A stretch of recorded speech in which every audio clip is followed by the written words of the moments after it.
Hello, friends. It's Thursday, and that means it's time for another enthralling episode of Discovering Discipleship.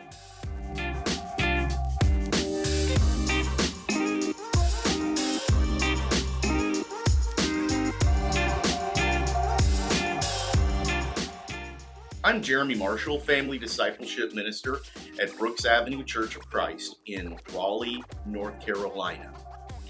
And our current sermon series is taking us through the Gospel according to Mark. Now, this past Sunday, I had the privilege of filling in for our preaching minister, Brian Moss, and we came to Mark chapter 5, verses 1 through 20, the story of Jesus performing an exorcism on this man who was infested with thousands of demons. He was wild, he was violent, no one could restrain him, but Jesus drove the whole hosts of demons out of him into a large herd of pigs that were grazing on the hillside.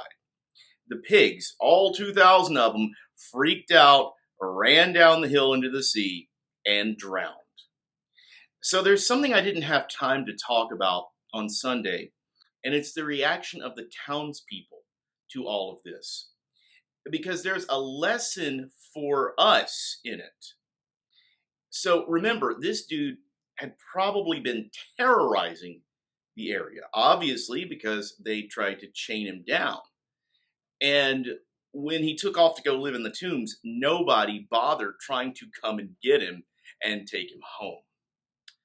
Well, here's what we read about the local reaction. It's beginning at verse 14. The men who tended the pigs ran off and reported it in the town and in the countryside, and people went to see what had happened. They came to Jesus and saw the man who had been demon-possessed sitting there, dressed and in his right mind, and they were afraid. Those who had seen it described to them what had happened to the demon-possessed man and told about the pigs. Then they began to beg him to leave their region. Isn't that just sad? These people were more afraid of the one who got rid of all those demons than they were at having Satan's special forces stationed right on the outskirts of their town. Because that's basically what the demonized man was, wasn't it? He had an entire garrison of demons quartered inside him, just camped out in the local graveyard. The English poet John Oxenham recast this moment in poetry, writing, "Rabbi, begone. Thy powers bring loss to us and to ours. Our ways are not as thine. Thou lovest men, we swine. Oh, get you hence, omnipotence, and take this fool of thine. His soul, what care have we for his soul?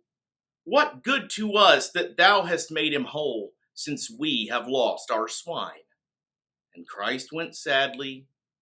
He had wrought for them a sign of love and hope and tenderness divine. They wanted swine. You know, in the chapter just right before, just the night before, Jesus had stilled a great storm on the sea. And his own disciples were afraid at first, just like the townies and the Decapolis were afraid. Listen to Mark 4:41. Jesus has calmed the winds and the waves that had threatened to swallow their ship and drown them all. And it says, and they were terrified, right? The storm had terrified them, but Jesus stopping the storm by merely telling it to sit down and shut up. Now that really freaked them out. But in his disciples, the fear quickly turned to wonder and to worship. So they asked one another, "Who then is this? Even the wind and the sea obey him." The formerly demonized man's neighbors should have said, "Who is this man that even the demons obey him, even when he tells them to go out of a man and go jump into a lake?"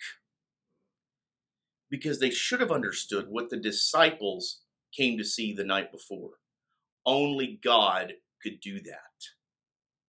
The disciples' initial terror quickly gave way to holy awe, but the demonized man's neighbor's fear led them to drive Jesus away.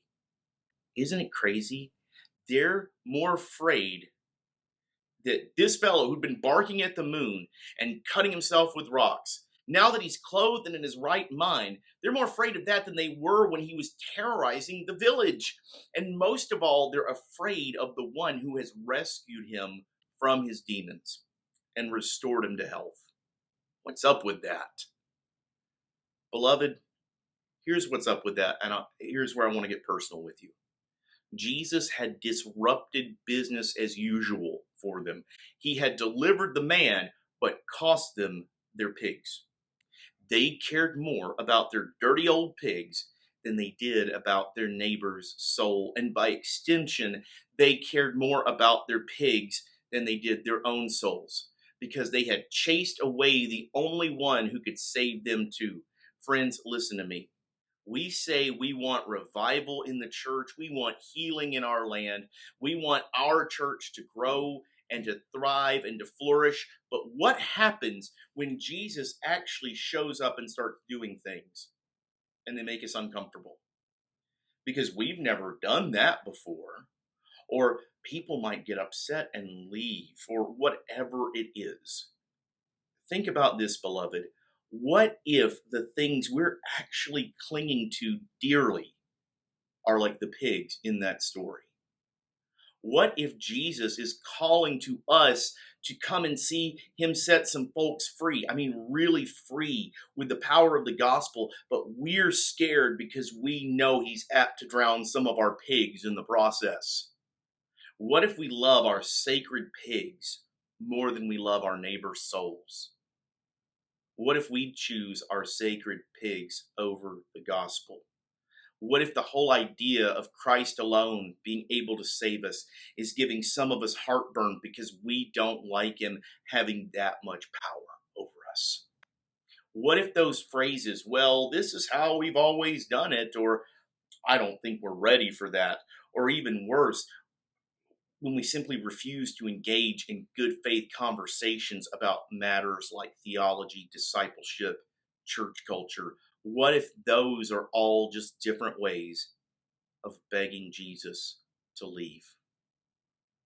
Church, if we would see revival and growth and healing, if we even just want to leave a healthy heritage for our own children, we're going to have to check our hearts and our motives.